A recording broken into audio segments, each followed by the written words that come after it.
President says world problems can be solved for the betterment of humanity by state leaders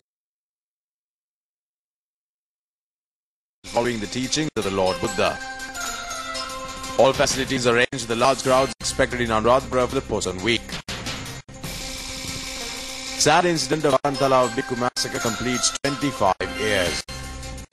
Police reiterate that the murders in Kawata is a grave crime.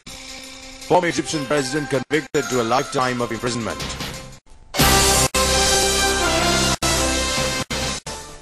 Let's take a look at the news in detail now. President Mahinda Rajapaksa has emphasized that if state rulers follow the teachings of Lord Buddha, world problems can be solved for the betterment of the human race. The teachings of the Lord Buddha became socialized 2,600 years ago. The President has said that these teachings are valid even today as it was during that period. The President made these comments addressing a function held in Thailand to commemorate the 2600th Sambuddhata Jayanti and the 9th Vesak commemoration of the United Nations. He said that if a country is ruled in accordance with the tenfold ethics of the Lord Buddha, the rulers as well as the subjects will become victorious. A society should be maintained on the kindness and compassion shown to the people. The President explained about this referring to the verses of Buddhist teachings. The International Vesak commemoration function was held at the UN Conference Center in Rajdamnern in the Thai capital, Bangkok. Mahasangha, representing 58 countries, and Buddhist representatives amounting to over 2,500 persons attended the function. 400 bhikkhus from Sri Lanka also participated. The inaugural address was delivered by the Thai Prime Minister, Princess Yingluck Shinawatra. Meanwhile, the Railways Department informs the 27 special trains will be in operation to facilitate devotees visiting Anuradhapura for Poson. They said that 2 additional compartments will be added to the all trains operating from Colombo Fort to Anuradhapura. In addition to the normal train services, 7 special trains will leave from Anuradhapura from Colombo Fort tomorrow. 1 train will be leaving at 11:30 a.m. from Mathura to Anuradhapura, and 2 trains will operate from Anuradhapura to Colombo Fort. On the 4th train from Mahawar to Anuradhapura will leave at 2:45 a.m. 2 trains will leave from Colombo Fort on this day, and on the same day 6 trains will leave from Anuradhapura to Colombo Fort between 11:20 a.m. to 9 p.m. Special train services will also be operative in the 5th and the 6th. And the Railway Planning Director Vijay Samarasinghe said that the train services between Anuradhapura and Mihintale will be operated free of charge. Since the narrow bridges between Colombo Fort and Anuradhapura are hazardous, the Railway Department requests people not to travel on footboard. Special bus services will also be operated for Poson. These services will operate in all parts of the country until the 7th, depending on passenger requirements.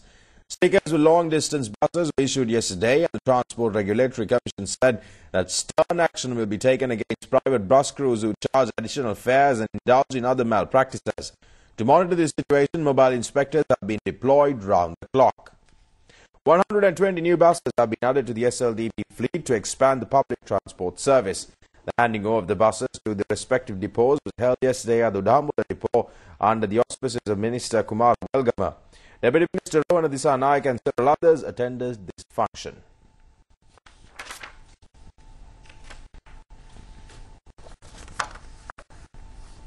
Meanwhile, the disappointing incident of inhumanly murdering 31 bhikkhus at Aranthalawa by the terrorists took place almost 25 years ago. In June 2, 1987, these bhikkhus were travelling from Ampara to Kalathara, and Tiger terrorists hacked them to death. The group of bhikkhus were chief incumbent of the Vidyananda Pirivana of Ampara, Venerable Hagoda Indrasara, and his pupils. The Tiger terrorists halted the bus they were travelling in at a forest area in Aranthalawa, and they were brutally murdered by shooting and hacking with sharp weapons. This land area, which was soaked with their blood, is now a sacred area with a monument. Special religious functions were held in remembering the murdered bhikkhus this morning under the chairmanship of the chief incumbent of the Vidyananda Pirivana of Ampara, Venerable Kindivela Somaratna Thera. Ministers Nimasripal de Silva, P. Ratna, the governor of the Eastern Province, Reud Marau, Mohan Vijay Vikrama, parliamentarian Sriyan Vijay Vikrama, several bhikkhus and school children attended the Pinkama.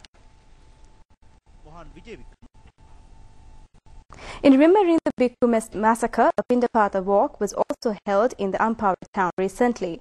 Around 100 bhikkhus participated in this Pindapata walk, which was held from Mahavapi Vihara to Vidyananda Pirivana in Ampara.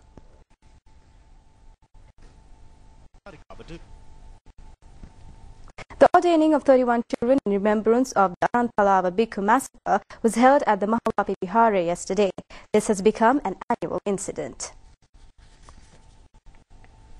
Britain, meanwhile, has deported 36 Sri Lankans who are seeking political asylum in the country. This group was brought to Sri Lanka yesterday morning by a special British airliner. The British government informed that since there is a conducive environment prevailing in Sri Lanka, these asylum seekers were rejected, and in the deported group there were 20 Tamil nationals, 8 Sinhalese nationals and 6 Muslims. There was one female also among the group. The police informed that the death of 2 women in the Kotakatana area of Kahawata is a serious crime committed by some group. They said that extensive investigations are being carried out on these murders. The 2 dead women are sisters Setunge Tilakavati, 52-year-old, and Setunge Dayavati, 61-year-old. The funerals were held today at the family burial grounds in Kotakatana, Parapitiya, amidst a large crowd. The government analyst has carried out an investigation about the fire. The MBPT electrical engineers has confirmed the fire has not taken place due to a short circuit. 3 special police teams under the directions of Senior Deputy Inspector General of Police for the Sabaragamu province, Ashoka Vijay Tilaka, are carrying out the investigations. The assistance of the STF has also been obtained. And several millions throughout the world are preparing to observe the last Venus transit of the 21st century on the 6th of June. Sri Lankans too can witness this incident, and this instance Venus will travel over the sun as a black dot. The scientists of NASA Institute have sent their spacecrafts into orbit to put on tape this incident, and the scientists informed that it is dangerous to watch the Venus transition through the naked eye. They said that it should be watched through a prism or through a telescope, and it was the astronaut Johannes Kepler of Germany who first discovered this incident through mathematical calculations. It was William Capri of England who observed Venus transition through a telescope for the first time, and the next Venus transition will take place in 2117. And it's time for a short break. More local news on the other side. Welcome back, and we continue with news here at home. Special security arrangements have been made in Anuradhapura in connection with the Poson Week. It is expected that over 1.6 million devotees will visit Anuradhapura this year. National Rupavahini's special Poson zone will commence tomorrow, centering the Tantirimale sacred area. Several religious programs will be held in Anuradhapura, Mihintale and in Tantirimale sacred area. Devotees are requested not to bring polythene into these areas. The devotees can use Purankulama, Basavakulama, Nachaduva, Makandarawa, Mihintale and Kalava for bathing purposes. Life-saving services are in operation around the tanks and reservoirs, and people are also requested to follow the instructions of the Anuradhapura Public Health Service Office in partaking meals from dansals and hotels. The Anuradhapura Poson Committee, Mihintale Pradesh Sabha, the District Secretariat Office, the Anuradhapura Urban Council, Northwestern Provincial Council, Health Services Department, Police and the Tri-Forces as well as the Civil Defence Units have made arrangements to provide public services. Deputy Inspector General of Police Kitsi Dayananda said that during this period all wine shops in the Anuradhapura area will be kept closed. The use of intoxicants in the area is banned during the Poson Week, and the police will be very vigilant about this matter, and anyone caught under the influence will be dealt with accordingly. Therefore, he said that the police requested the people to refrain from bringing any intoxicating substances to the area. The Saddharma Varsha Poson Charika of National Rupavahini will start from corporation premises at 7 a.m. tomorrow. The casket containing the relics will be taken from corporation premises to the Tantirimale sacred area, and devotees can worship the relics at the Kadavada town, Naramala and at Kanda Vihara. And National Rupavahini will telecast live religious programs of Tantirimale sacred area tomorrow and on the Poson full moon Poya day. The Hakmana National Poson Zone Zone will also be held from the 5th of this month until the 9th, and these programs will be held under the patronage of Deputy Minister Lakshana Abewardena and Additional Secretary to the President and Chief of Presidential Staff Gamini Serarat. The Poson Zone has been organized by the Hakmane Pradesh Sabha Divisional Secretary's Office and Public Traders Association. Meeluma Perahara, organized by the Maligawata Carlton Preschool Group, paraded the streets today. More than 1,000 children participated in this Perahara, which contained up-country and low-country dance performances, Bhakti recitals, and several other cultural events. It is the objective of the Carlton Preschool Group to produce a virtuous and intelligent child generation, and First Lady Madam Shiranti Rajapaksa and Parliamentarian Namal Rajapaksa graced the occasion. And going on to other stories, government informed that a minority group of the opposition MPs are involved in an unsuccessful attempt to destabilize the fiscal network of Sri Lanka. The government says that they are exerting pressure on finance companies, saying that the finance company is an unstable institution and to withdraw deposits in that institution, although it is the 5th largest finance company in Sri Lanka. The government informs that the finance company has deposits amounting to over 20 million rupees and it is not allowed to invest these deposits in a regular manner. The government has given the highest priority to maintain the fiscal network, including the Employees Provident Fund, in a stable position. Therefore, the government requests that the finance companies and people to understand the hidden objectives of these persons. The present government has been able to safeguard the whole fiscal network with much dedication despite the unstable situation in the world market. The Employees Provident Fund made a special clarification in this regard. The Superintendent of the Employees Provident Fund of the Central Bank of Sri Lanka, Kalyani Gunatilaka, expressed her opinion on the matter. I must state that 93% of the fund is invested in government securities and 6% is invested in listed and unlisted securities. And the balance 1% is invested in short-term securities and corporate debentures. So the fund is managed well by a professionally qualified staff, and there is no any reason for our members to fear about the fund's management.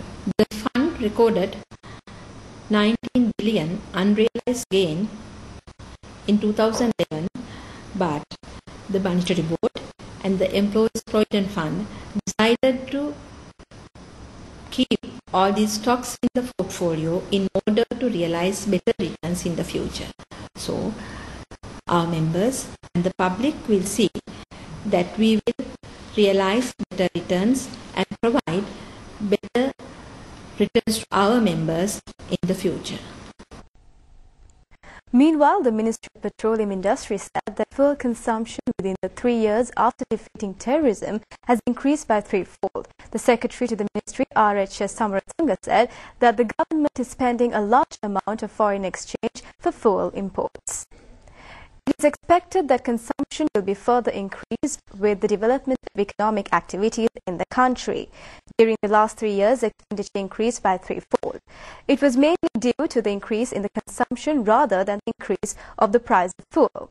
The Sapukakanda oil refinery, with a capacity of refining 50,000 barrels per day, contributes 1/3 of the requirement.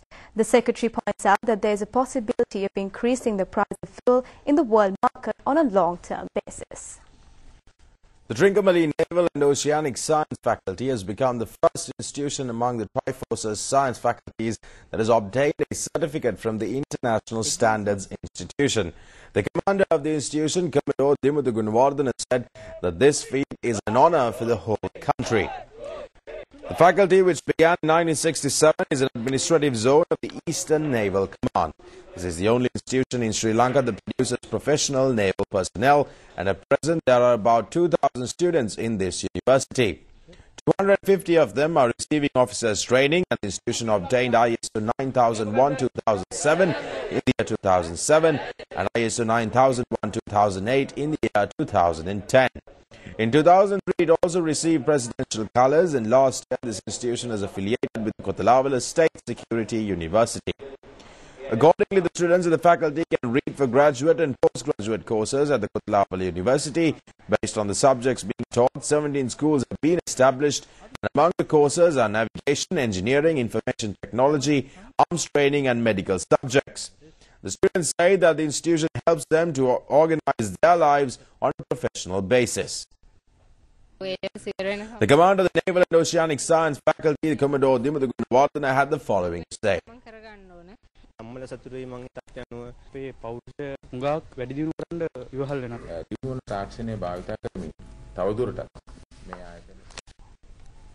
Meanwhile, a Korean language center has been established in the Colombo University. The function in this connection was held with the participation of Ministers S.P. Dissanayake and Dilan Pereira. Last year, 50,000 Sri Lankans sat for the Korean language proficiency examination. It has become necessary to expand the opportunities for learning the Korean language. The center has been established with this objective under an agreement reached between the Colombo University and the King Sejong Institution of Korea. Even students who are not studying at the university can also learn the Korean language at this center. The Korean ambassador in Sri Lanka, Cho Jong-moon, Vice Chancellor of the Colombo University, Mrs. Shanika Hirumuregama, and the Korean language instructors also attended the function. Meanwhile, Speaker Chamal Rajapaksa meets the Korale Mahathya of Muan Palace at the Ranminitana Mahinda Rajapaksa Telecinema Garden. The second stage of the Korale Mahathya teledrama is now being filmed. The speaker was warmly welcomed by the artists of the drama group. And the character of Korale Mahathya in the Muan Palace radio drama was performed for 49 years by the veteran artist Vijay Ratna Varakagura. This is the first time that a particular individual actor has performed a character for such a long time. As it is a world record, the speaker said that steps will be taken to get this great feat included in the Guinness Book. The Korale Mahathya drama is being produced and directed by veteran film artist Padma Siri Kodikara. The specialist doctors of the Colombo National Hospital have been successful in joining a hand that was completely dismembered by cutting. This operation has been carried out in the plastic surgery division of the hospital. The hand of 17-year-old Sakti Rajiva of Anadura was completely dismembered due to a sword assault. Within 2 hours, the person and the dismembered hand were brought to the National Hospital and was joined in a 10-hour operation. Under the supervision of specialist Dr. Sunil Pereira, Dr. Amila Sirivardhana, and a team of 12 persons contributed to the operation. The acting director of the National Hospital, Dr. Mrs. Sujata Tena Ratna, said that several complicated operations like this have been successfully carried out in the hospital.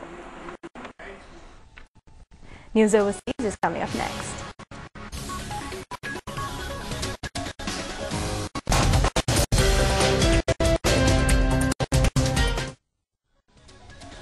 And it's time for international news.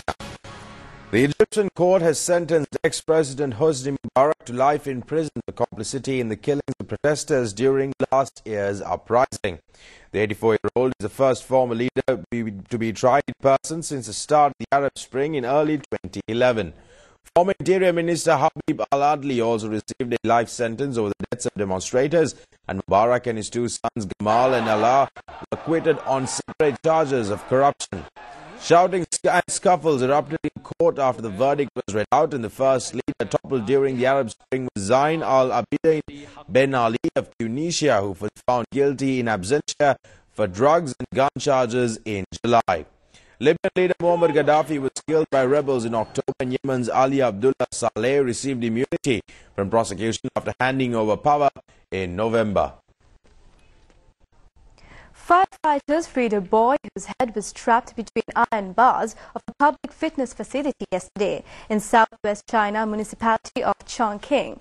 The boy happened to have his head slid through the narrow space between the bars when playing alone away from his home. He soon found he couldn't get free from the facility's iron bars. His mother said that his This boy was curious about the facility at the playground, trying to climb through but ended up stuck inside. Firefighters arrived within minutes after being alert of the accident. The firefighters first tried to comfort the frightened and crying boy and constantly provided drinking water to the trapped kid. The rescuers first tried to cut apart the iron bars around the boy's neck with a hydraulic cutter, but they soon abandoned the method due to the size of the heavy cutter and the narrow space between the boy's neck and the bars.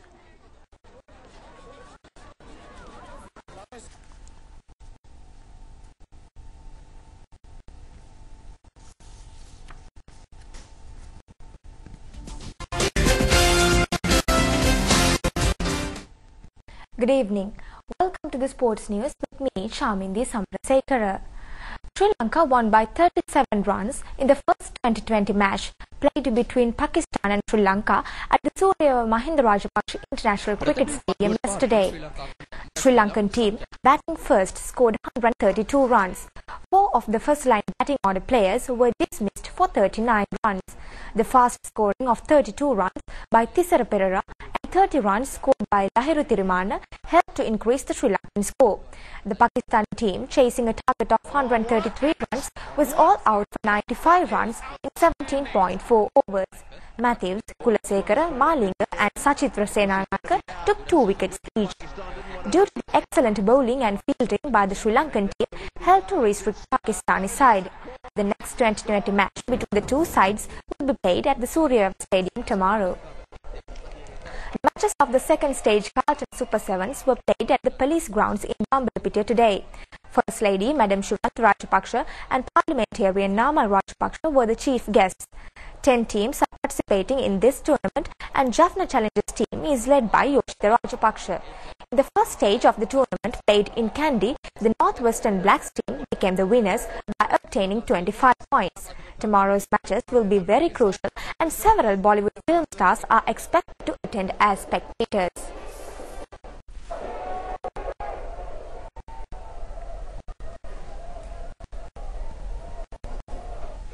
The display of team dresses of various teams participating in 2012 London Olympics is being carried out these days.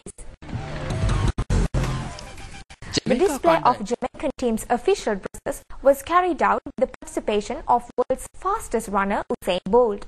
The dresses have been designed by Cadella Marley, the daughter of popular singer Bob Marley.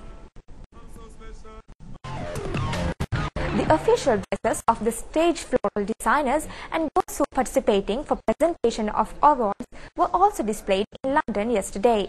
Students of the British Royal College are contributing floral designing and awards presentation.